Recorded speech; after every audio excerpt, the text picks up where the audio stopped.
terroriste aujourd'hui. Quel est le chantage que nous mettons en place pour avoir accès à une revendication? Je ne vous dis pas que vous êtes terroriste. Monsieur Pro, je ne le vous dis pas. Monsieur Pro, les mots sont forts.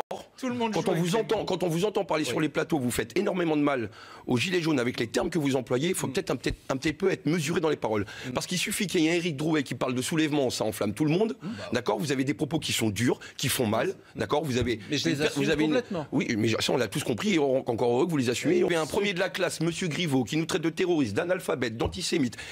On se prend toutes les insultes du monde. Si à un moment donné, on se mettait à vous insulter, la seule insulte qu'on entend dans la manif, c'est tête de con pour Macron. C'est tout, ça s'arrête là. À un moment donné, stop, quoi. Moi, je suis pas un terroriste et je commence à en avoir marre qu'on appelle mes camarades des terroristes.